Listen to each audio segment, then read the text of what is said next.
You know, when you spend your whole life working hard for your family, you start believing that love is something that grows stronger with time, like an old tree that may lose its leaves but never its roots. I thought my roots ran deep with my son, Daniel. He was my only child, the boy I raised after my wife passed away when he was just 9. I worked double shifts at the factory, missed meals, skipped sleep, and gave up on dreams I never even got the chance to imagine, just to make sure he'd have a better life than I ever did. And for a long time, I thought he understood that. He'd call me his hero when he was young, tell his friends how his dad could fix anything. Broken toys, scraped knees, even his mother's old clock when it stopped ticking. But somewhere along the line, that little boy who used to run into my arms after school turned into a man who barely looked me in the eye. It didn't happen overnight. It was slow, painfully slow, like a crack spreading through glass. First, it was the phone calls that got shorter, then the visits that got fewer. He got married, moved to the city, and I told myself it was normal. Kids grow up, build their own lives. But when my health started to fail, when the doctor said my heart wasn't as strong as it used to be, and that living alone might not be safe, I thought maybe, just maybe, it was time to lean on my son a little. I didn't ask for much. I just wanted company, a warm meal now and then, maybe someone to drive me to my appointments. So when Daniel and his wife, Lisa, offered that I come stay with them for a while, I thought God had answered my prayers. I packed a small bag, just a few shirts, my medicine, and that old photo of his mother holding him in her arms. I remember smiling when I closed my old front door, thinking I'd finally get to see my grandchildren grow up close. I imagined laughter, family dinners, maybe even helping the kids with homework. But reality was nothing like what I imagined. The first week at Daniel's house felt fine, a little awkward, sure, but I brushed it off. Lisa was polite, if distant. The kids were curious but shy. They'd peek into my room, giggle, then run away. I didn't mind. I told myself they just needed time. I spent my mornings sitting on the porch, drinking coffee, watching the world go by. But soon, small things started to change. My coffee mug disappeared from the kitchen, replaced by a note, "Please use disposable cups." I tried not to take it personally. Maybe Lisa didn't like clutter. Then one day, I heard her whispering to Daniel in the hallway. "Your father leaves crumbs everywhere," she said, "and the kids don't like the smell of his ointment." I wanted to disappear. I started eating alone, in my room, to avoid being a bother. I tried to make myself smaller, quieter. But no matter how much I tried, it seemed like my very presence was too loud for that house. Lisa began locking the fridge at night, saying it was for the kids' safety. I didn't understand. What danger could an old man with weak knees pose to a refrigerator? When I asked Daniel about it, he just sighed, rubbed his forehead, and said, "Dad, please don't make things difficult for Lisa." That sentence cut deeper than any knife. Don't make things difficult. I wanted to remind him of the nights I sat by his bedside when he had a fever, the times I skipped meals so he could eat, the Christmases I spent working overtime just to buy him that toy train he wanted. But the words stuck in my throat. I nodded instead, smiled weakly, and said, "Of course, son." Because that's what fathers do, don't they? They swallow their pride for the sake of peace. Days turned into weeks, and I started feeling like a ghost in that house. The kids stopped visiting my room altogether. Lisa started locking the laundry room after I accidentally mixed whites and colors one day. I began to lose track of time. Every day felt the same: wake up early, tiptoe around so I wouldn't disturb anyone, sit in the backyard with my thoughts, and go to bed hungry because I didn't want to be a nuisance. I told myself it was temporary. I told myself Daniel was just stressed, that work was getting to him. But one night, everything changed. It was a Saturday evening, and Daniel's family had guests over, some of his colleagues and their wives. The house was filled with laughter, the smell of barbecue, and music. I stayed in my room, not wanting to intrude, but I could hear them talking through the thin walls. One of Daniel's friends asked jokingly, "Hey man, is it true your dad's living with you now? Must be tough, huh?" And Daniel laughed, a laugh I hadn't heard since he was a boy, carefree and easy. "Yeah," he said, "it's been challenging. He's set in his ways, you know. Old people can be burdens sometimes." The room erupted in laughter. A burden. That word echoed in my ears like a curse. I froze, unable to move. My heart pounded so loud I thought it would burst. I sat there staring at the family photo on my nightstand. The one where Daniel was smiling in his graduation gown, my arm around his shoulder, pride shining in my eyes. I whispered to that photo, "Was I ever a burden when I held you in my arms all night so you wouldn't cry? Was I a burden when I worked through Christmas so you could have new shoes?" But of course, the photo didn't answer. It just stared back at me with the same silent smile. Later that night, after everyone went to bed, I sat in the dark, replaying those words again and again. A burden. A burden. I couldn't sleep. I couldn't breathe. I felt like my chest was collapsing. So I made a decision, one that I never thought I'd have to make. I pulled out my old suitcase from under the bed, the same one I'd brought when I moved in, and started packing. My clothes, my medicines, that photo of his mother. Each item felt heavier than the last. I paused when I picked up the sweater Daniel had given me for Christmas 3 years ago, still in its box, never worn. I almost left it behind. But something in me whispered, "Take it. It's proof he cared once." I zipped up the suitcase quietly, not wanting to wake anyone. The house was silent, except for the faint hum of the refrigerator and the ticking of the clock in the hallway. It was 2:17 a.m. when I finally picked up my bag. I stood at the doorway, looking back one last time. The house that I had dreamed would be filled with love felt colder than any winter I'd known. I left a note on the kitchen counter. It said, "Thank you for letting me stay. Take care of the kids. Love, Dad." I didn't write more. I didn't say how much it hurt. I didn't say how my heart was breaking. Because I knew if I did, I'd never find the strength to walk away. As I stepped outside, the night air hit my face, sharp and cold. The street was empty. Just the faint sound of a dog barking somewhere in the distance. I didn't have a plan. I didn't know where I was going. All I knew was that I couldn't stay where I wasn't wanted. My legs trembled with each step, but I kept walking, one foot in front of the other. I ended up at the bus stop a few blocks away, sat down on the cold metal bench, and waited for the first morning bus. I remember looking at my reflection in the glass shelter, a tired old man with eyes that had seen too much. I barely recognized myself. The bus arrived at dawn, and I climbed aboard with what little strength I had left. The driver looked at me and asked, "Where to, sir?" I hesitated, then said the only place I could think of, "Anywhere that's quiet." He gave me a strange look but didn't ask questions. I sat near the window, watching the city fade away as the sun rose. Every mile between me and Daniel's house felt like a lifetime. I didn't cry. Not yet. I think I was too numb to feel anything. But deep down, somewhere beneath the exhaustion and heartbreak, a small voice whispered, "You did the right thing. Because love, real love, shouldn't make you feel unwanted." When I arrived at a small town a few hours away, I got off the bus. It was a quiet place, surrounded by hills and the smell of pine trees. I found a small inn near the bus station and paid for a room with the little money I had. The lady at the counter gave me a kind smile, the first one I'd seen in a long time, and asked if I needed help with my bag. I almost broke down right there. That night, lying on that small bed, I stared at the ceiling and thought of Daniel. I wondered if he'd notice I was gone, if he'd care. I imagined him finding the note on the counter, reading those few lines, and maybe, just maybe, feeling a pinch of guilt. But part of me doubted it. Maybe he'd just shrug and say, "He'll call when he's settled." I tried to stop thinking about it, but my heart wouldn't listen. Memories of him as a little boy flooded back. The way he'd grab my hand when crossing the street, how he'd fall asleep on my chest while I told him stories about his mother. I had loved that boy with everything I had, and now that love was sitting somewhere behind a locked fridge and disposable cups.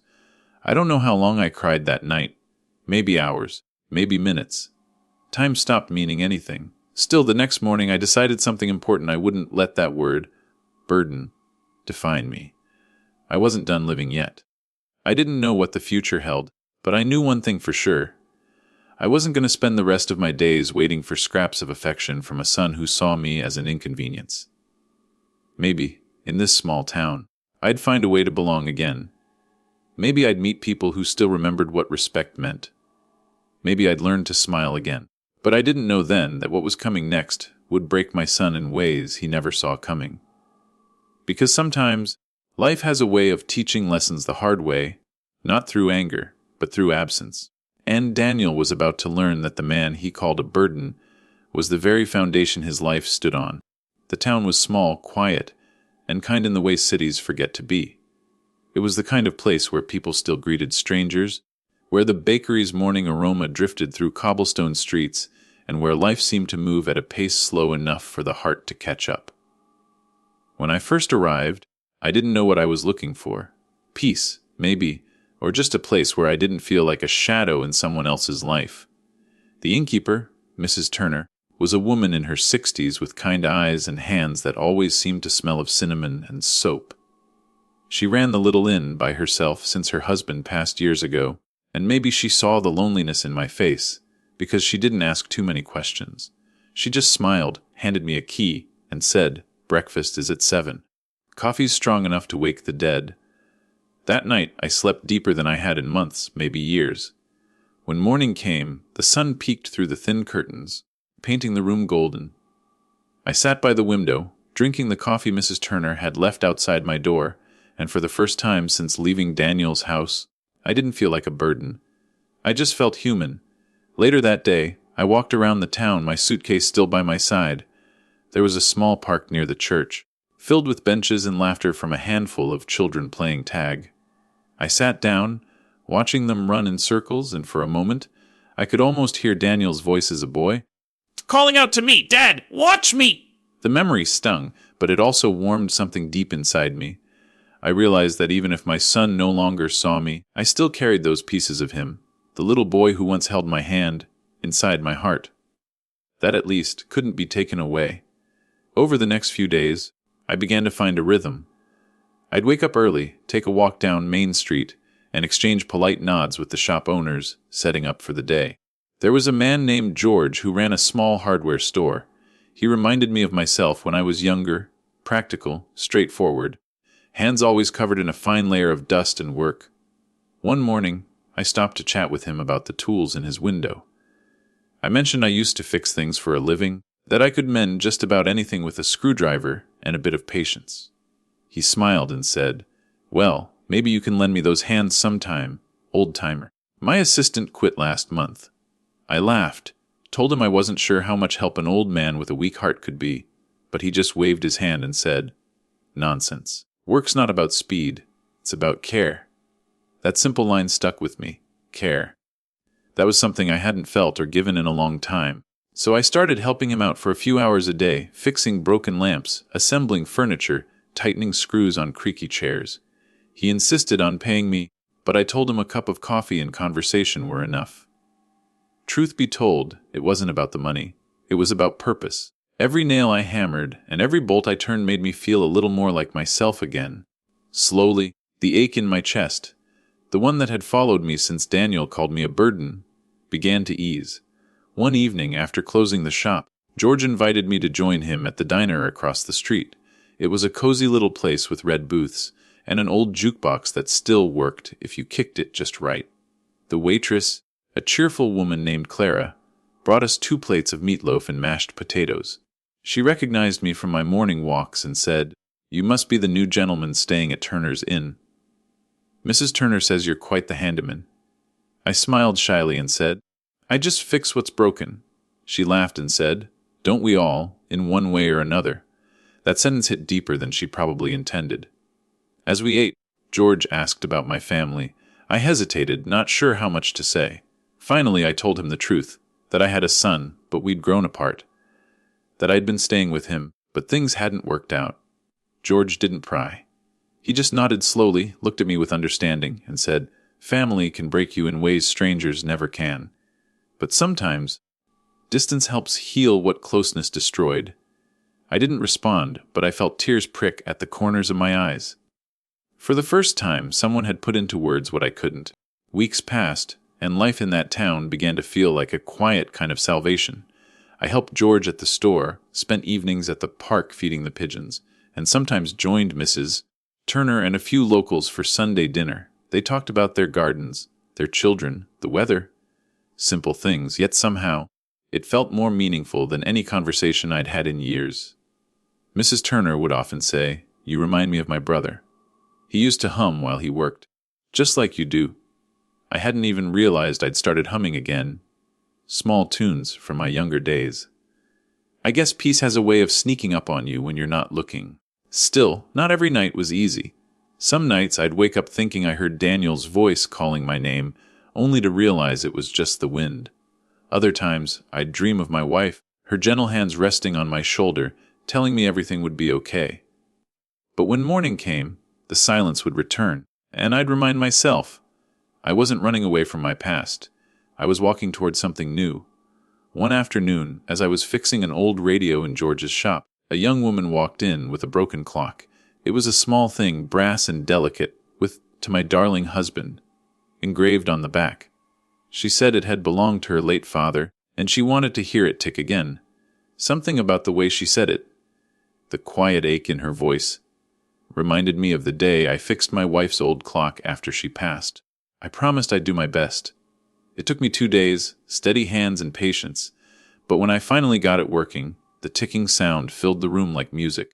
The young woman's eyes filled with tears when I handed it back. She said, "You brought him back to me." I smiled and told her softly, "No, my dear, he was never gone. You just needed to listen."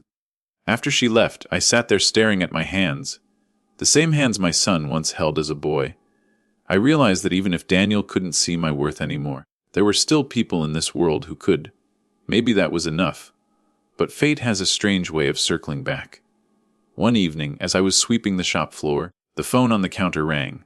George picked it up, chatted for a bit, then handed it to me with a puzzled look. "It's for you," he said. I frowned, confused. Hardly anyone knew I was here. When I put the phone to my ear, the voice on the other end made my heart stop. "Dade." It was Daniel. I didn't speak. My throat went dry, my heart pounding in my chest. "Dad, are you there?" he asked again, his voice trembling. I finally managed to whisper, "Yes, son, I'm here." There was a long silence, then a shaky breath. "Dad, I came home from work and you were gone. Lisa said you left a note, but I didn't think you'd really leave. I've been calling every place I could think of." His voice cracked on the last word, and suddenly, all the anger and hurt I'd buried came rushing back. "You called me a burden." "Daniel," I said quietly, "I heard you." There was a stunned pause, then a choked, "Dad, no, I didn't mean." I interrupted him softly. Words have a way of meaning more than we intend. Another silence followed, longer this time. I could hear him breathing, could almost picture him sitting there in the kitchen where I left the note. Finally, he said, "I'm sorry, Dad, please, come home. The kids miss you. I miss you." I closed my eyes, feeling tears slide down my cheeks. I wanted to believe him, wanted to forgive him right there. But something in me hesitated. "Home," I said, "was not just a place, Daniel. It's where you're wanted. And I don't think I was wanted there." He didn't answer, just sobbed quietly. I told him I was safe, that he shouldn't worry, and hung up before my heart could betray me. George watched me for a long time after that, then said, "Sometimes love needs space to remember itself." I didn't reply. I just nodded and stared out the window, watching the sunset bleed across the sky. In the days that followed, Daniel called again and again. I didn't answer, not because I didn't care, but because I needed him to understand what it felt like to live with silence, to sit with the emptiness he'd left in me. Mrs. Turner noticed I seemed distant and asked if everything was all right. I told her a little, not much, just that my son had reached out. She smiled gently and said, "Sometimes, the best thing a parent can do for a child is to let them face the pain they caused. It's the only way they learn." Her words lingered with me. I started writing letters to Daniel, not to send, but to unburden myself. I wrote about my days, the people I met, the peace I was beginning to find. I wrote about forgiveness, not as something owed, but as something I was learning to give myself. Each letter ended with the same line, "Maybe one day you'll understand what love costs." A month passed. Winter came. Snow blanketed the town, soft and silent. Life settled into a quiet rhythm, until one morning, everything changed again. Mrs. Turner came running into the shop, her face pale. "It's your son," she said, breathless. "He's here." My hands froze around the wrench I was holding. I turned slowly toward the window, and there he was, standing outside in the cold, his eyes searching for me. He looked older somehow, worn down by guilt or grief, I couldn't tell. When our eyes met, he broke down, tears streaming down his face as he whispered through the glass, "Dad, please." My chest tightened. I didn't know what to do. Part of me wanted to run to him, to hold him like I did when he was little. Another part of me wanted to stay still, to protect the fragile peace I'd built. But before I could decide, he stepped inside, shivering, and said, "I've been looking for you everywhere. I couldn't sleep. I can't eat. I messed up, Dad. I hurt you, and I can't live knowing I did that." His voice cracked, and in that moment, I saw not the grown man who called me a burden, but the little boy who once clung to my leg, afraid of the dark. I sighed, set down the wrench, and said quietly, "Maybe it's time you learned that love isn't just about needing someone when it's convenient." He nodded, sobbing, "I know that now. Please, come home." I looked around the shop, the tools, the half-fixed clock, the life I'd built here, and I said softly, "Home. Maybe we'll find a new one together someday. But for now, you need to learn what that word really means." He cried harder then, falling into my arms, and for the first time in a long while, I held my son again. The clock in the corner ticked softly, steady, patient, forgiving. And I thought, maybe time doesn't heal all wounds, but it gives us the courage to face them. After Daniel left that day, the air inside the shop felt heavier, like his tears and apologies still lingered between the shelves. I stood there long after he drove away, staring at the spot where we'd embraced. My shirt was still damp from his sobbing, and my heart felt like a door left half open, part of me wanting to close it to protect myself, the other part praying he'd come back through it. But he didn't. Not that day anyway. George came over, placed a hand on my shoulder, and said, "You did right, Tom. Sometimes forgiveness isn't about letting someone back in, it's about letting yourself breathe again." I nodded, though I didn't fully believe it then. That night, I couldn't sleep. I lay awake in my small room at the inn, the ticking of the clock beside me echoing like a heartbeat. My mind kept replaying every word Daniel had said. "I can't live knowing I hurt you." It was strange how the same mouth that once called me a burden could now speak such broken truth. I turned over, stared at the ceiling, and for reasons I can't explain, I reached for my notebook. The same one I'd been writing letters in that I never intended to send. Maybe it was habit, or maybe it was hope, but that night I began another one. I wrote, "Dear Daniel, I heard your voice today. It carried the weight of every mistake we both made. You said you're sorry, and I believe you. But sorry doesn't undo years of silence. Sorry doesn't fix the nights I sat alone wondering if I'd been nothing more than a duty you outgrew. Still, my son, I want you to know that I forgive you. Not because you asked for it, but because holding on to the pain only makes me smaller. You see, I've learned something in this quiet town, that forgiveness is not a gift we give others, it's the key that unlocks our own cage."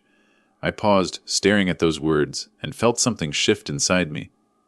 Maybe this letter wasn't for Daniel at all. Maybe it was for me, a confession to the man I'd become. In the days that followed, I carried that letter everywhere. I'd fold it neatly and tuck it inside my jacket pocket when I went to the hardware store. Sometimes, when I sat at the park watching the children play, I'd touch the paper just to remind myself that I'd found some peace, however fragile it was. George noticed the difference. "You've got a lighter step these days," he said one morning while we were restocking shelves. I smiled and said, "Maybe that's what happens when you stop dragging the past behind you." He chuckled. Or maybe it's just my coffee finally doing its job. His humor always had a way of softening my thoughts. Still, despite the laughter, I couldn't shake the feeling that something was left unfinished, like a door half closed or a sentence that ends mid-word. Every night, I'd open that letter again, reading and rereading it, wondering if I should send it. But each time, I stopped myself. Daniel needed to earn that closure. He needed to grow into the man who deserved it. Winter turned to spring, and with it came small miracles. The first flowers bloomed near the church, children ran through puddles after rain, and Mrs. Turner started setting fresh bread outside every morning, saying, "Nothing heals like the smell of home." The whole town seemed to breathe again, and I found myself laughing more often. But beneath it all, there was still that quiet ache, the love of a father that never truly fades. One Sunday afternoon, as I was fixing an old music box for a customer, I heard the faint chime of the bell above the shop door. I looked up, expecting George, but instead, There stood Lisa, my daughter-in-law. Her face was pale, her eyes red, as if she'd been crying for days. I froze, my hands trembling around the screwdriver. "Lisa," I said softly, unsure if I was dreaming. She nodded, tears spilling down her cheeks. "Hello, Dad." It was the first time she'd ever called me that. For a moment, neither of us spoke. The sound of the ticking clocks around us filled the silence. Then, in a shaky voice, she said, "I came to apologize. For everything." I wanted to say something, but words failed me. She stepped closer, her hands twisting nervously. "Daniel told me what he said to you that night. He told me you hurt him." I nodded slowly, unable to trust my voice. "He hasn't forgiven himself," she continued. "He's been seeing a counselor, trying to be better. He even stopped taking overtime so he could spend more time with the kids. He's not the same man he was." I looked at her, searching her eyes for the truth, and saw it. Remorse, guilt, but also hope. "He misses you," she whispered. "The kids do too. They still ask why Grandpa doesn't visit." My throat tightened. I'd imagined those words so many times, dreamed of hearing them, but now that they were real, I didn't know what to do. Part of me wanted to grab my bag and go with her right then, but the other part remembered the cold dinners, the locked fridge, the whisper of burden. "Lisa," I said quietly, "I appreciate you coming, truly. But going back isn't as simple as packing a bag. The heart doesn't move on command." She nodded, tears falling freely now. "I know. I needed you to know he's trying." I reached out, placed a trembling hand over hers, and said, "That's all I ever wanted. For him to try." She squeezed my hand, whispered thank you, and left. After she was gone, I sat there for a long while, staring at the door. I could still smell her perfume in the air, the same one that used to fill their house when I first moved in. For a moment, I was back there again, sitting at their dinner table, pretending not to notice the discomfort in her eyes. But now, that discomfort was replaced by regret. It was strange how time changes people, how distance makes them see what they were blind to before. That night I unfolded the letter again, but this time I added more. I wrote, "Daniel, your wife came today. She told me you're trying, and I believe her. That's good, son. Trying is how we find our way back to the people we love. I want to tell you something you might not understand yet. Being a father isn't just about raising a child. It's about learning to let go of them too. I spent so much of my life holding you up that I forgot how to stand on my own when you didn't need me anymore. That wasn't your fault. It was mine. Maybe I held on too tightly. Maybe that's why, when life got hard, we both broke in different ways. But here's what I know now: I forgive you. I hope one day you'll forgive yourself too." I stared at those words, then folded the letter and slipped it into an envelope. For the first time, I wrote his address on it, not because I was ready to send it, but because I wanted to believe I could. Weeks passed again. The world outside turned green and alive, and my heart began to match its rhythm. I started teaching a young boy in town how to fix things, a shy kid named Evan who reminded me so much of Daniel at that age. His mother worked long hours, so he'd come by the shop after school. We'd work together in silence sometimes, or he'd ask questions about how things worked. One day he looked up at me and said, "Mr. Tom, do you have a son?" The question caught me off guard. I smiled and said softly, "Yes, I do." He grinned. "Does he fix things like you?" I hesitated, then replied, "He's learning." That night I thought about how true that was, not just for Daniel, but for both of us. We were both learning to fix what we broke, one piece at a time. Then, one morning, a letter arrived for me. It was from Daniel. The handwriting was shaky, unfamiliar, as if he'd rewritten it a dozen times. My hands trembled as I opened it. "Dad," it began, "I don't deserve your forgiveness, but I'm asking for it anyway. I've spent months thinking about what I said, and every time I look at my children, I see the man I swore I'd never become. Cold, impatient, distant. I'm trying to change that. I want them to grow up knowing what love looks like. You gave that to me once, even when I didn't see it. I don't know if you'll ever come back, but I'll wait. The door will always be open." I must have read that letter 20 times before the tears came. I pressed it to my chest and whispered, "That's all I needed to hear." For the first time since I left his house, I felt something new. Not anger, not sorrow, but peace. That night I took a walk under the stars. The town was quiet, the air cool and gentle. I stopped by the old church and sat on the steps, the sound of crickets filling the night. I thought about my life, about the choices, the mistakes, the love that endured despite it all. I pulled out my own letter, the one I'd carried for months, and held it next to his. 2 letters, 2 hearts trying to reach each other across miles of silence. I didn't know what the future held, but I knew one thing for certain. Forgiveness had already begun its work. I didn't need to send the letter anymore, because what I needed to say had already been heard in the quiet between us. Still, I kept it. The letter I never sent. It became my reminder that love, in its truest form, doesn't always need words. Sometimes it just needs time.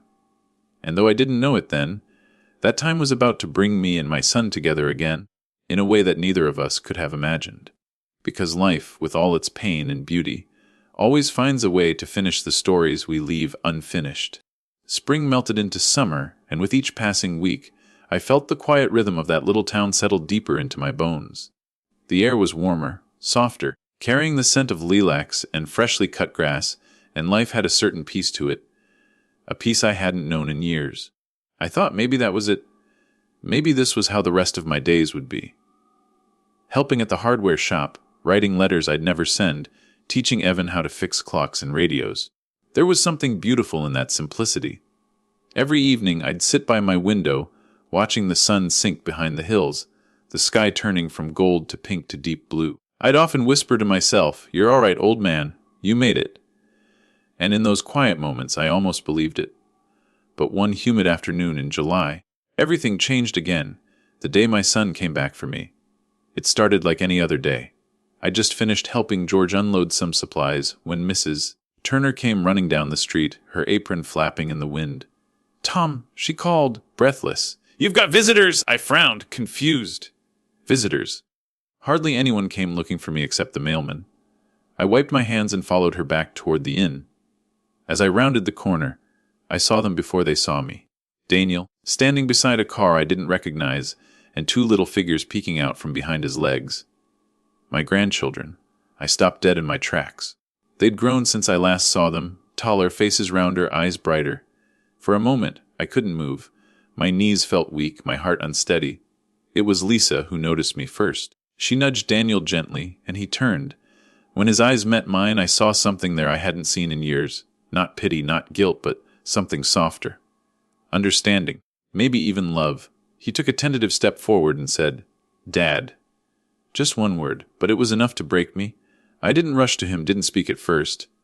I just stood there, letting the moment breathe. The kids looked at me curiously, like they were seeing a story come to life. The grandpa they'd heard about but couldn't remember. Daniel motioned them forward. "Go on," he said gently.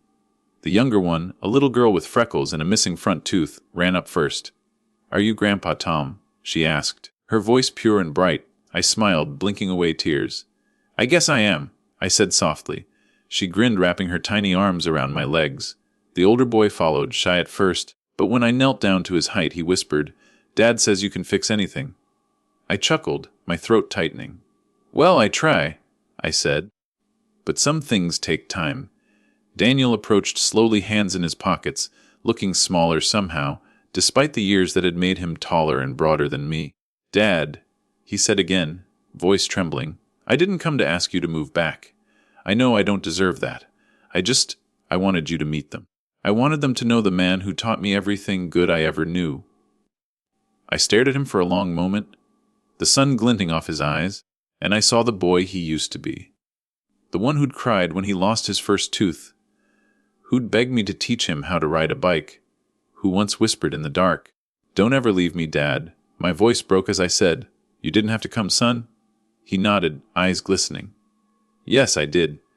We sat on the porch for hours that day. Lisa joined us with lemonade, the kids ran around chasing each other, and for the first time in years, laughter filled the air again. Real, warm laughter that reached the bones. Daniel told me about his counseling sessions, how he'd realized he'd been carrying resentment he never understood. Anger at himself for not being able to give his kids the same love I gave him, guilt for feeling inadequate, frustration for feeling like he was losing control of his life, he said. "When Mom died, I think I never forgave you for surviving." That confession nearly broke me. I never knew he'd carried that pain, that he'd turned his grief into distance because he didn't know where else to put it. I reached for his hand, rough and trembling, and said, "Son, we both survived. We just forgot how to do it together." He nodded, tears running freely down his face. Lisa cried quietly beside him, and even little Emma, the youngest, climbed into my lap, wiping my cheek with her tiny hand. "Don't cry, Grandpa," she whispered. "We're all okay now." I hugged her tight, my voice barely more than a whisper. "We will be, sweetheart. We will be." That evening, they insisted I join them for dinner at the small diner across from the shop. The same one where I'd eaten with George so many times. When we walked in, Clara's eyes widened in surprise. "Well, look at you," she said to me, grinning. "Brought the whole family this time, huh?" I laughed, a sound that came easier now. "Looks like it." She winked at me. "About time." We sat in a booth by the window, the kids chattering, Lisa smiling softly, and Daniel looking at me like he was still afraid I'd vanish. It was a simple meal, miat loaf, mashed potatoes, lemonade for the kids. But it tasted like something sacred. Between bites, Daniel looked up and said, "Dad, I read your letters." I froze, fork halfway to my mouth. "What?" He smiled sadly. "Lisa found the ones you didn't send, the ones you threw away before you left. You must have forgotten to take them." My heart sank. I'd written so many, some angry, some aching, some full of love. "I'm sorry," I said, embarrassed. He shook his head. "Don't be. Those letters saved me. Every word reminded me that you never stopped loving me, even when I gave you every reason to." I stared at him, unable to speak, and he reached across the table, placing his hand over mine. "You were right, Dad. Love isn't convenience. It's work. It's showing up when it's hard." My throat tightened, and I whispered, "You learned that the hard way, didn't you?" He nodded, smiling through tears. "Yeah, but I had a good teacher." After dinner, they walked me back to the inn. The sky was deep blue now, stars just beginning to appear. Daniel lingered by the steps as Lisa took the kids to the car. "Dad," he said quietly, "I don't want to rush you, but if you ever want to come stay for a while. Not because you need to, but because you want to. There's a room waiting for you. The fridge is unlocked." He smiled when he said it, and we both laughed, though there was a lump in my throat the size of a fist. I reached out, placing a hand on his cheek, just like I used to when he was a boy. "We'll see, son," I said softly. "We'll see." He hugged me then, not the awkward, half-hearted embrace from months ago, but a real hug. The kind that says everything words can't. When the car finally pulled away, I stood there watching the taillights disappear into the night, my heart full in a way I hadn't felt in years. That night, I sat by the window, the moonlight spilling across the letter I'd kept. The letter I never sent. I unfolded it one last time and smiled. It had done its job. I took out Daniel's letter too, placed them side by side, and whispered, "We found our way back, didn't we?" Then, gently, I slid them both into my old photo album, next to the picture of my wife holding Daniel as a baby. It felt right somehow, like closing a circle that had been left open too long. Before I went to bed, I said a quiet prayer, for forgiveness, for healing, for time. And as I drifted to sleep, I realized something: sometimes love doesn't come back in grand gestures or perfect apologies. Sometimes it comes back in the sound of your son's laughter, in the warmth of tiny arms around your neck, in the simple promise of an unlocked fridge. I didn't know it then, but this reunion wasn't the end of our story. Life, as it always does, had one more test waiting, one that would push Daniel and me to the edge again, only this time it wouldn't be words that broke us, but something far more cruel. Yet, for that night at least, under the soft hum of the crickets and the glow of the moon, I allowed myself to believe that everything broken had finally begun to mend. It was a quiet Sunday morning when the call came, the kind of morning that feels too still, too soft, like the world is holding its breath. I was sitting by the window, sipping my coffee and listening to the steady tick of the old clock I'd repaired just a week earlier. The light was spilling across the floor in gold streaks, and I remember thinking how peaceful everything felt, the kind of peace that makes you believe, even for a moment, that life has settled into something safe. The inn was nearly empty. George was away visiting his sister, and Mrs. Turner had gone to church. I had the whole place to myself. The phone rang once, twice. I almost didn't pick it up, Maybe part of me knew, deep down, that peace like that doesn't last. When I finally answered, I heard Lisa's voice, shaky, trembling. "Dad, it's Daniel," she said, and before I could even respond, I felt the blood drain from my face. The world around me went quiet, like everything inside me froze in place. "Has been in an accident," she continued, her voice breaking. "A truck ran a red light. He's in surgery right now." I remember gripping the edge of the table to keep from falling. My coffee mug slipped from my hand and shattered against the floor. For a moment, I couldn't speak. I couldn't even breathe. All I could hear was the echo of her words. "He's in surgery right now." It felt like the air had been sucked out of the room, leaving nothing but that horrible ringing silence. I didn't even pack properly.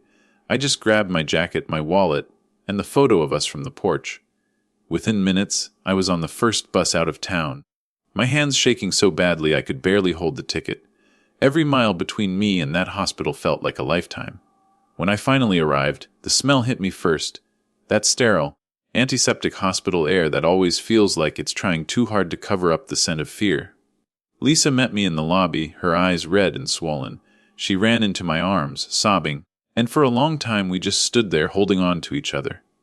"He's still in surgery," she whispered. "They said it's bad, Dad. Internal bleeding, broken ribs, head trauma." I swallowed hard, forcing myself to stay upright. "He's strong," I said, my voice shaking. "He's always been strong." She nodded, but the look in her eyes told me she didn't believe it any more than I did. We sat in the waiting room for what felt like forever. Hours blurred together, nurses came and went, machines beeped in the distance, and every time the door opened, my heart leaped into my throat. I thought about all the years we'd lost, all the silence, all the pride that had stood between us, and now here I was praying for a second chance that might never come. I remember whispering over and over, "Please, God, don't take him yet. Not before we've said everything." When the surgeon finally walked in, his face told me the truth before his words did. "He made it through the surgery," he said carefully, "but he's in critical condition. He's in a coma. We don't know when, or if, he'll wake up." Lisa gasped, her hand flying to her mouth, and I just sat there staring at the floor, feeling like someone had cut the ground out from under me. "Can I see him?" I asked quietly. The doctor nodded and led us down a long hallway. I'll never forget that walk. The sound of my shoes echoing off the linoleum, the smell of disinfectant, the cold, mechanical beeping growing louder with each step. When we reached his room, I stopped in the doorway. My boy, my son, was lying there pale and still, tubes and wires snaking around him like something out of a nightmare. His head was bandaged, his chest rising and falling with the help of a machine. He looked so small, so fragile, nothing like the man who'd stood on my porch just weeks ago, smiling, apologizing, trying to make things right. I walked up to him and took his hand, rough and cold beneath mine. "Hey, kid," I whispered, my voice cracking. "It's Dad. I'm here now." The days that followed blurred together in a haze of sleepless nights and whispered prayers. I refused to leave his side. Lisa brought the kids to see him once. They stood quietly by the bed, too young to understand what was happening, their eyes wide with confusion and fear. "Is Daddy sleeping?" Emma asked softly. Lisa nodded, tears streaming down her face. "He's just resting, sweetheart." After they left, I sat by his bed and started talking to him. About everything. About the shop, about the town, about how I'd learned to bake bread from Mrs. Turner. I told him about the letter I'd kept, the one that started it all, and how I'd realized that maybe life gives us second chances, only so we can learn to forgive ourselves. "You were right, son," I whispered one night. "Love isn't easy, but it's worth it." Sometimes when I spoke to him, I thought I saw his fingers twitch or his eyelids flutter. The nurses said it was just reflex, but a father knows. Somewhere inside that broken body, my boy was still fighting. A week passed, then two. Lisa went home to take care of the kids, promising to come back every few days. I stayed. Every morning, I'd sit by his bed holding his hand, telling him stories from his childhood, the time he caught his first fish, the day he learned to ride a bike, the night he stayed up past midnight building that birdhouse with me in the garage. "You were stubborn then too?" I'd say with a sad smile. "Never gave up till you got it right." Sometimes I'd laugh softly, and for a moment it almost felt like we were back there again, Just a father and son, no anger, no pride, no distance. Just love, pure and unspoken. Then one morning I'll never forget, I woke up to the sound of a voice, weak, rasping, but unmistakably his. "Daddy!" My eyes shot open, and there he was, looking at me through half-lidded eyes, pale but alive. I nearly collapsed. "Daniel!" I cried, grabbing his hand. "I'm here, son. I'm here." He tried to smile, but his lips trembled. "You didn't leave," he whispered. Tears flooded my eyes. "Never again," I said. "Not this time." He closed his eyes, a single tear rolling down his cheek. "I thought I was done," he murmured. "But I saw Mom." I froze. "You saw her?" He nodded weakly. She said, "Go back. Your father's waiting." My breath caught in my throat. For a long moment, neither of us spoke. I just held his hand and wept. Because in that instant, I knew. Some part of her had been watching over us all along, making sure we found our way back before it was too late. Over the next few weeks, Daniel began to recover, slowly, painfully, but surely. The doctors called it a miracle. I called it grace. Every time he opened his eyes, every time he managed a few words, I thanked God silently. We spent long hours talking. Really talking, the way we never had before. About life, about mistakes, about forgiveness. He told me he'd been on his way to visit me the day of the accident. "I was going to surprise you," he said, his voice still weak. "I wanted to ask if you'd move back. Not out of guilt. Just because I missed you." I felt my chest tighten as I took his hand again. "You don't have to ask me that, son," I said softly. "I never stopped being your father. And this is home enough for me." He smiled faintly, and in that smile I saw every piece of my broken heart start to mend. When Lisa and the kids came back to the hospital, it felt like sunlight breaking through clouds. The kids jumped onto the bed, careful not to hurt their father, their laughter filling the room. For the first time in months, I saw joy in Daniel's eyes again. He looked over at me and said, "See, Dad? You were right. Some things take time to fix." I chuckled through my tears. "Yeah," I said, "but they're worth fixing." That night, as I sat by his bed watching him sleep, I thought about how strange life is, how it tears you apart just to show you what really matters. I thought about all the things I'd once believed were lost forever. Family, forgiveness, peace, and realized they'd been waiting for me to stop running, to stop holding on to pride and fear. I reached out and brushed a strand of hair from his forehead, whispering, "You came back to me twice, son. I don't know what I did to deserve that, but I'll never waste it again." Outside the window, the city lights flickered like stars scattered across the ground. Somewhere in that glow, I felt her presence, my wife's, warm and steady, like she was saying, "It's all right now." And for the first time in a long, long while, I believed it. But life has its own way of reminding us that peace is never permanent. Sometimes it gives you hope, only to test how deeply you've learned to hold on. I didn't know it yet, but the next chapter of our lives, the one waiting just beyond that hospital door, would challenge us in ways we couldn't imagine. The doctors said Daniel's recovery would take time, months, maybe even a year, and I told them I didn't care how long it took. Time had taken enough from us already. I wasn't about to let it take any more. He was moved from the ICU to a smaller room with a window overlooking the city park, and I made it my mission to be there every day. I read the newspaper aloud to him, brought him soup, helped the nurses when they changed his bandages.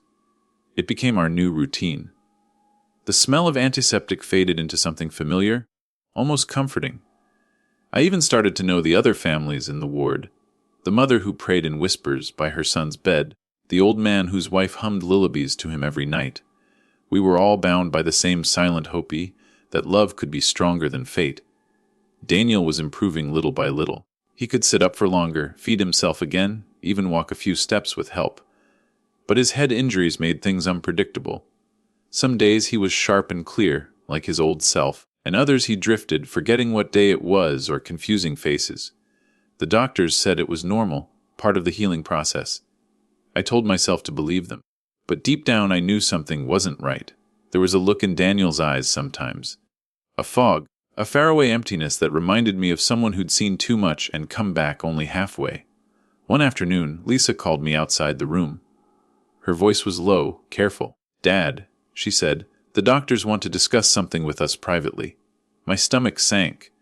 Those words never mean anything good. We followed the neurologist down the hall to a small office. He closed the door and gestured for us to sit. Daniel's recovery is remarkable. He began, but there are some complications. Lisa's hand found mine under the table, trembling. What kind of complications? I asked, my voice already tight. The doctor sighed. The trauma to his brain has affected certain cognitive areas, memory retention, impulse control. He may not fully regain the person he was. And there's something else. The scans show gradual swelling around the damaged area. We can manage it with medication for now, but if it progresses, surgery might be necessary. A risky one. I stared at him, words failing me. How risky? I managed to say. He hesitated. There's a significant chance of paralysis. And a smaller chance he might not wake up. Lisa's face went pale. I felt like the walls were closing in. My heart pounded so hard I thought I'd pass out. So you're saying... I whispered, if we do nothing, he could get worse. But if we do the surgery, the doctor nodded, we could lose him. I leaned back, trying to catch my breath. The air in that room felt heavy, suffocating. I looked at Lisa, who was silently crying, and suddenly it hit me. They wanted me to make the choice, because Daniel couldn't. He wasn't fully capable of understanding the risks yet. As his father, as his next of kin, the decision fell to me. The weight of that realization crushed me. I thought about every choice I'd made as a father, some good, most flawed, and how each one had shaped the man lying in that bed. And now, I was supposed to decide whether he lived with uncertainty or risked everything for a chance at life. That night, I sat by his bed long after the nurses had gone. The room was dim, the only sound the soft hiss of oxygen and the slow beep of the monitor. Daniel was half awake, his eyes drifting between me and the ceiling. "You look tired, Dad," he murmured, a faint smile on his lips. "You should go home." I shook my head. "Home's wherever you are." "Son," he chuckled weakly. "Still stubborn, huh?" I smiled, but my throat was tight. "Runs in the family." He turned his head slowly toward me, his voice barely a whisper. "What's wrong?" I hesitated, then took his hand. "Nothing you need to worry about tonight. Just rest." But he wasn't fooled. "Dad," he said quietly, "if it's bad, I want to know." I looked at him, pale, fragile, yet still with that flicker of defiance in his eyes, and I realized he deserved the truth. "The doctors, they found some swelling," I said gently. "They're worried it could get worse. There's a surgery they could do, but it's dangerous." He was silent for a long time, just staring at the ceiling. "How dangerous?" he asked finally. "Dangerous enough that you might not wake up," I whispered. His eyes fluttered closed, and I saw a tear slip down his cheek. "And if we don't do it?" he asked. "Then you could fade slowly. Lose more of yourself." He nodded, absorbing it. "So either way," he said softly, "I could lose something." I didn't answer. There was nothing left to say. The next morning, I walked out to the hospital garden before sunrise. The sky was gray, heavy with rain, and I sat on a bench, staring at the statue of an angel holding a child. I prayed, not like I used to, with words and verses, but with raw, broken silence. I asked God for a sign, any sign that would tell me what to do. I thought about my wife, how she'd always been the brave one. She'd have known the answer. She'd have taken my hand, looked me in the eye, and said, "Do what's right, Tom, not what's easy." But she wasn't there, and the decision was mine. I sat there for hours watching the rain begin to fall. Each drop felt like time slipping away. Then, out of nowhere, I felt something, not a voice, not even a thought, just a stillness that settled in my chest. Maybe it was her. Maybe it was just peace. But in that quiet, I knew what I had to do. When I walked back into the room, Daniel was awake, propped up with pillows. Lisa was beside him, holding his hand. They both looked up at me expectantly. I stood there for a long time, taking them in. The woman who'd stayed strong through everything, and the son who'd fought harder than anyone I knew. I talked to the doctors. I said finally, "We're doing the surgery." Lisa gasped softly. Daniel looked at me with calm eyes. "Are you sure, Dad?" he asked. I nodded. "I can't lose you slowly, son. If there's even a chance you'll come back, really come back, then we take it." He smiled faintly. "Wes, I don't have much choice then." I pulled up a chair beside him and took his hand. "You've always had a choice, Daniel. I'm just choosing to believe in you one more time." The surgery was scheduled for the next morning. That night, I didn't sleep. I sat by his bed, holding his hand, listening to the rhythm of his breathing. Around midnight, he stirred and whispered, "Dad?" I leaned closer. "Yeah, son." "If I don't wake up," he said softly, "take care of them for me. Lisa, the kids." My throat burned. "Don't you talk like that," I said, my voice cracking. He smiled weakly. "Promise me." I squeezed his hand tight. "I promise." Then he closed his eyes, and I sat there till dawn, watching the first light of morning wash over his face. When they wheeled him into surgery, I followed until the doors closed. The next hours were the longest of my life. Lisa and I sat in the waiting room again, holding hands, saying nothing. Every second felt like a lifetime. I stared at the clock, counting each minute, praying under my breath. "Please." I whispered again and again. "Please." After what felt like eternity, the surgeon finally came out. His face was unreadable. My heart stopped. "He made it through the surgery," he said finally, and I collapsed into the chair, sobbing. "He's not out of the woods yet," he added quickly. "We'll know more in the next 24 hours. I nodded, too drained to speak. When I saw Daniel again, he looked even more fragile than before, pale, motionless, surrounded by machines. But his heart monitor beeped steadily, and that sound, that steady rhythm, was the most beautiful thing I'd ever heard. I sat down beside him, took his hand, and whispered, "You did it, son. You're still here." The tears came then, quiet, unstoppable tears that felt like both grief and grace. Lisa rested her head on my shoulder, and for a long time, neither of us said a word. That night, I looked out the window of the hospital room, the city lights shimmering through the glass, and I thought about what choice really meant. It wasn't about control or courage. It was about love. The kind that asks you to risk everything, because losing them without trying would be worse. I realized then that being a father never stops. You never stop choosing your child, even when they're grown, even when the world tells you to let go. You keep choosing them, again and again, until your last breath. The next morning the nurse came in smiling. "He's stable," she said, "and I think he's trying to wake up." My heart leaped. I leaned forward, whispering, "Come on, Daniel. You can do it." And slowly, painfully, his eyelids fluttered. His lips moved. "Dad," he croaked, barely audible. I laughed through my tears. "Right here, son. I'm right here." And in that moment I knew I'd made the right choice. When Daniel finally opened his eyes, really opened them, it was like watching the sunrise after the longest, darkest night of my life. I don't think I breathed for a full minute. I just sat there, gripping his hand, afraid that if I blinked, it might all disappear. His voice was hoarse when he tried to speak, barely more than a whisper. "Am I still here?" he asked, and I laughed. That kind of laugh that bursts out through tears. "Yeah," I said, brushing his hair back. "You're still here, son. You made it." He closed his eyes for a moment, exhaling weakly. "I saw Mom again," he murmured. My heart stopped. "What did she say this time?" He smiled faintly. "She said, 'You've done what you needed to do. Now go live the life your father gave back to you.'"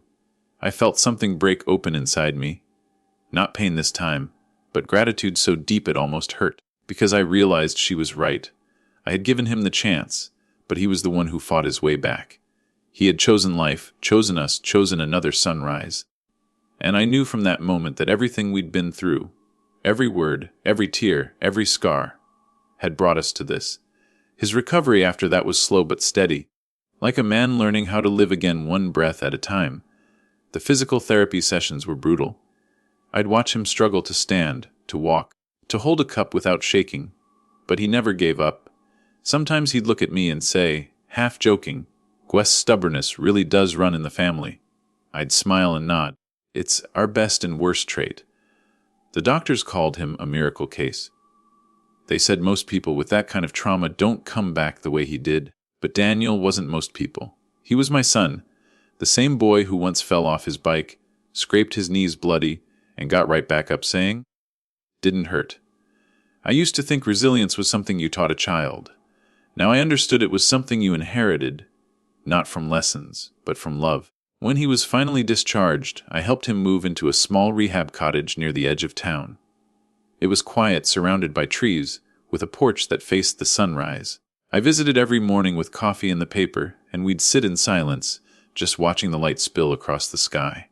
Sometimes that was all we needed, No words, no apologies, just shared peace. Lisa and the kids came every weekend. The laughter of those children filled that little cottage like music. They'd sit on his lap, hand him toys, and say, "Daddy, Tell us a story. and he'd make up these wild tales about brave knights and magical forests, weaving in pieces of his own life without them even realizing. One afternoon, after the kids had gone outside, he looked at me and said, "I think I'm finally learning what it means to live, Dad." I tilted my head. "What do you mean?" He smiled softly. "Before all this, I thought living was about achieving things. Promotions, cars, making sure everyone thought I had it together. But lying there in that hospital bed, all I could think about was how much time I wasted trying to prove something that didn't matter. Now, all I want is time. Time with my family. Time to make things right." I nodded, tears welling in my eyes. "That's the secret, son. Life's not about what you build, it's about who you build it with." He laughed quietly. I finally learned something from the old man. We started spending our days fixing things together again, just like we used to. The first thing we worked on was an old radio he'd found at a yard sale. Cracked, silent, wires tangled inside. "Think it can be saved?" he asked. I grinned. "Everything can be saved if you're patient enough." He smirked. "That sounds like one of your metaphors." "Maybe it is," I said. "It took us 3 days to fix that radio, and when we finally got it working, a soft static gave way to music, some old jazz tune that filled the room with warmth." Daniel laughed like a child hearing it for the first time. "We did it," he said. I nodded, though my throat tightened. "You did it. That radio became our ritual. Every evening we'd turn it on, sit back, and let the music remind us that broken things can still make beautiful sounds." As weeks turned into months, Daniel grew stronger. He started driving again, working remotely, helping Lisa with the kids. I began to notice something new in him. A calmness, a gentleness that hadn't been there before. He wasn't rushing anymore. He listened more, smiled more. Sometimes, when we'd sit together, he'd put his hand on mine and just say, "Thanks, Dad." And every time he said it, I felt something heal a little deeper inside me. One day, out of nowhere, he told me he wanted to do something for me. "You've been by my side through everything," he said. "Now it's my turn." I laughed. "You've done enough, just by being alive." But he insisted. "No, Dad, you gave me back my life. Let me give you something back." 2 weeks later, he showed up at the inn where I'd been staying, carrying a small envelope. "Come on," he said with that mischievous grin I hadn't seen in years. "You're not going to make me open it alone, are you?" Inside was a deed to a small house not far from his, with a garden and a workshop out back. My name was on it. I stared at the paper, stunned. "What is this?" I asked. "Home," he said simply. "Your home. Ours really. Close enough for you to see the kids every day. Far enough that you'll still get your peace and quiet." My hands shook as I looked up at him. "Daniel, I can't accept this." "You can," he said firmly. "Because I owe you more than I could ever repay." He placed his hand on my shoulder, eyes glistening. "You once told me love isn't convenience, it's showing up when it's hard. Well, you showed up, every day, even when I didn't deserve it. This is me showing up for you." I couldn't speak. I just pulled him into a hug, the kind that says everything words can't. And for the first time in a long, long while, I felt like I was home again. Moving into that little house felt like stepping into another life. The walls smelled of fresh paint and new beginnings. There was a chair by the window where I'd sit in the evenings, watching the kids run across the lawn while Daniel grilled dinner on the porch. Lisa would bring out lemonade, the radio playing softly in the background. Sometimes I'd close my eyes and just listen, the laughter, the music, the crickets in the distance. And I'd think, this is it. This is what all the pain was for. I started tending the garden, planting tomatoes and daisies, and Daniel would come by every morning to help. We didn't talk about the accident much anymore. We didn't need to. It had left its mark, but it had also given us something. A clarity, a tenderness that only comes from almost losing everything. One evening, as the sun dipped low and the sky turned orange, Daniel sat beside me on the porch steps. He was quiet for a long time, watching his kids chase fireflies. Then he said softly, "You know, I used to think you were the burden, Dad. I used to think taking care of you would hold me back. But now I see, you were never the burden." You were the blessing. My eyes filled before I could stop them. I put a hand on his shoulder. We both got it wrong, son. I thought I'd lost you. Turns out you were saving me all along. He looked at me then, really looked, and for a moment I saw everything. The boy, the man, the father. I love you, Dad, he said. I smiled through tears. I love you too, son, always. That night, after everyone had gone inside, I sat on the porch alone, looking up at the stars. I thought about my wife, about how proud she would have been of him, of us. I could almost hear her voice in the wind. Gentle and warm, you did it, Tom. You both came home. And for the first time in years, I whispered back, yeah, we did. The next morning, Daniel stopped by early, holding 2 cups of coffee. You're up before me, I teased. Miracles never cease. He grinned. Big day, he said. I've got a surprise! I raised an eyebrow. Another one. You'll see, he said, handing me my coat.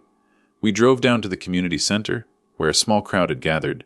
Inside, there was a sign that read Support Group for Family Caregivers, founded by Daniel and Tom Reynolds. I froze, reading it again just to be sure. You did this? I asked. He smiled. We did this. I figured there are a lot of people out there like us.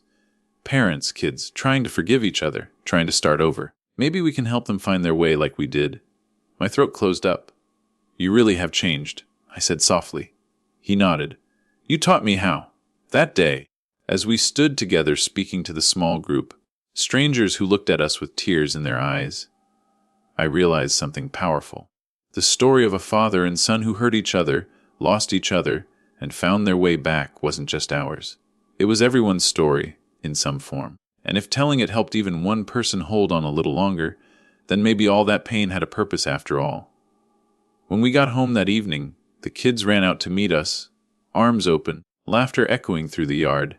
Daniel looked at me, smiling, and said, You know, Dad, I think this is the life Mom wanted for us, Don. I nodded, blinking back tears. Yeah, son, I think you're right. As the sun dipped behind the trees, I realized he'd given me something I never thought I'd get again.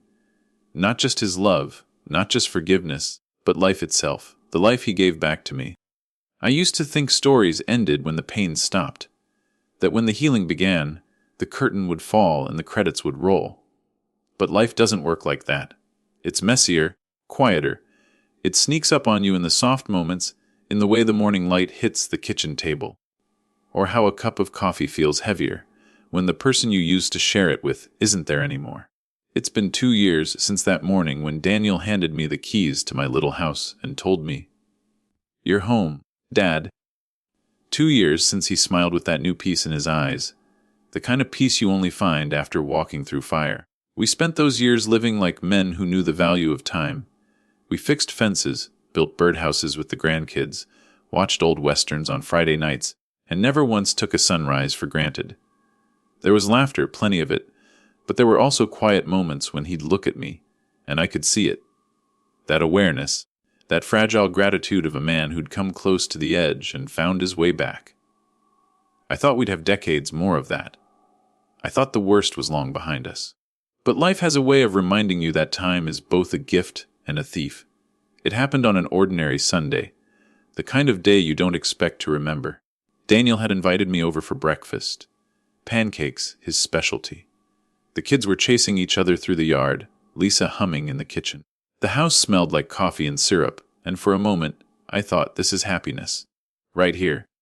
After we ate, Daniel said he wanted to take the kids for a short hike before lunch. You coming, old man? He teased. I waved him off. You go ahead. I'll guard the porch. He laughed, kissed Lisa on the cheek, and ruffled my hair like he used to when he was a teenager.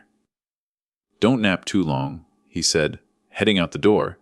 That was the last time I saw him alive. The call came 2 hours later. I was sitting on that porch with a book I wasn't really reading when Lisa's car screeched into the driveway, her face pale as chalk. It's Daniel, she gasped, running toward me. There was an accident, the trail, a landslide. I didn't hear the rest. My heart just stopped. I don't remember how I got to the hospital, or who drove, or what words were said. All I remember is the sterile white light, the smell of disinfectant, the sound of a monitor that had already gone silent. He was lying there, peaceful, too peaceful, as if he'd just fallen asleep after a long day. The doctor's lips were moving, saying words like Hunstant and no pain, but I couldn't process them.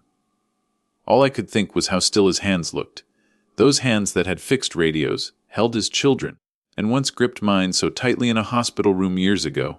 Now they were cold. Grief is a strange thing. It doesn't come in waves. It comes in echoes. Every sound, every smell, every empty chair becomes a reminder. The first week was a blur of condolences and casseroles. People kept saying, "He's in a better place." But all I wanted to scream was, his better place was here. Lisa tried to stay strong for the kids, but I'd find her sitting on the porch swing at night, staring into the dark. The children didn't fully understand. They asked me once, "Grandpa, when is Daddy coming back from heaven?" And I had to swallow every word that tried to rise in my throat before I could whisper, "He's always with us, sweetheart. Always." I spent months trying to make sense of it. I replayed every memory, every conversation, every small goodbye. I even went to the trail once, to the spot where it happened. A quiet bend overlooking the valley, wildflowers growing in the cracks. It didn't look like a place where life ends. It looked like a place where life begins again. I sat there for hours, and for the first time, I didn't feel anger. I felt peace. Because somehow, deep inside, I knew Daniel hadn't left anything unfinished. He had lived those last 2 years fully, beautifully. He had forgiven, loved, rebuilt. Maybe his time was shorter than mine, but in those years, he lived more than most do in a lifetime. A few weeks after the funeral, Lisa handed me a sealed envelope. "He left this for you," she said, eyes red. I took it with trembling hands. His handwriting on the front read, "For Dad, open when you're ready." It took me 3 months to open it. When I finally did, I found a letter and a small flash drive inside. The letter was simple, written in that honest, unpolished way of his. "Dad, if you're reading this, it means my time came sooner than we thought. Don't be sad, okay? You always said life isn't measured by how long we have, but by how deeply we live it. Thanks to you, I got to live deeply. You gave me a second chance, not just to breathe, but to love, to be a better man, a better father. I hope I made you proud." The flash drive has something I've been working on. It's a project I started after the support group took off. Stories of fathers and sons, daughters and mothers, people finding their way back to each other. I recorded interviews, wrote essays, even added our story. I wanted the world to hear it. I called it The Burden and the Blessing. I was planning to launch it next month as a podcast. If you can, please keep it alive for me. I think it might help someone out there the way you helped me. Love always, your son, Daniel. I pressed the paper to my chest and wept until I couldn't breathe. That night, I plugged in the flash drive. His voice came through the speakers, warm, steady, familiar. "Welcome to the burden and the blessing," he said. "This is Daniel Reynolds, and today I want to talk about my father." My whole body went still. Hearing him speak again was both agony and comfort. He talked about our journey, the mistakes, the forgiveness, the love that rebuilt our lives. He spoke about understanding your parents before it's too late, about saying "I love you" while you still can. His voice cracked at one point, and I found myself whispering, "It's okay, son. I'm right here." I listened to every episode, stories of people he'd helped, families he'd connected. It was beautiful. It was him. I decided to honor his wish. With Lisa's help, I finished the podcast, adding the last few recordings he'd never had time to edit. When we released it, we didn't expect much, but within weeks messages started flooding in from all over the world. People wrote things like, "Your son's story made me call my father after 10 years. Or, "I finally forgave my mother after listening to this." I printed some of those messages and pinned them to a board in my study. Every note felt like proof that Daniel was still changing lives even now. The project grew beyond anything we imagined. We started a foundation under his name, the Reynolds Foundation for Family Healing. We hosted workshops, support circles, even scholarships for caregivers. I'd stand on those stages, an old man with trembling hands, telling our story over and over, each time feeling Daniel beside me. Sometimes after a talk, someone would come up and say, "Your son saved me." And I'd smile through tears and reply, "He saved me too." But the real gift, the last gift, came a year after his passing. Lisa called me one morning, her voice trembling but full of light. "Dad," she said, "can you come over? The kids have something to tell you." When I arrived, the twins were sitting on the living room floor, surrounded by crayons and paper.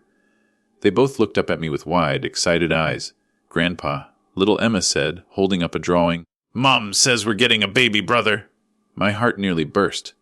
Lisa was crying, smiling at the same time. "We weren't planning it," she said softly. "But I like to think Daniel sent him." I put a hand on her shoulder, feeling tears sting my eyes. "He did?" I whispered. "He absolutely did." A month later, when the baby was born, she handed him to me first. "Would you like to name him?" she asked. My throat closed.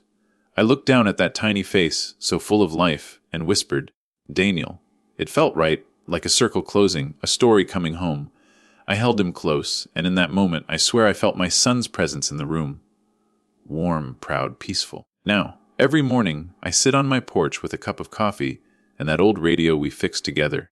I tune it to a local station that plays soft jazz, the same kind of music that once filled his little cottage. Sometimes I can almost hear his laugh in the wind, or his voice in the hum of the radio. I still talk to him. I tell him about his kids, about how Emma wants to be a writer, and how little Daniel has his stubborn streak. I tell him the tomatoes are growing well this year. And I always end the same way. "You did good, son. You did real good." People ask me sometimes how I keep going, how I've managed to find peace after so much loss. I tell them the truth. I don't think peace means forgetting. I think it means carrying the love forward. Daniel may be gone, but his story, our story, lives on in every person who learns to forgive, to reconcile, to love again. That's the legacy he left me. Not the house, not the foundation, not even the podcast. It's the lesson he taught me in the end. That we're all each other's burden and blessing at the same time. And that love, real love, is learning to carry both. As the sun sets each evening, painting the sky in gold and violet, I look out at the yard, at Lisa laughing with the kids, at the old swing creaking gently, at the light spilling through the trees. And I feel it, that quiet, sacred gratitude. For all the years I thought I'd lost everything, only to realize life was still waiting for me, patient and kind. My son once told me I was a burden, but in the end, he showed me I was his blessing. And now every breath I take, every heartbeat that echoes in this old chest, is my way of saying thank you. Thank you for the forgiveness, for the second chances, for the love that outlived death itself. And when my time comes, when I finally close my eyes for the last time, I know what I'll see. That trail above the valley, the wildflowers swaying, and my boy standing there with that easy smile, hand outstretched, saying, "Come on, Dad. Time to go home."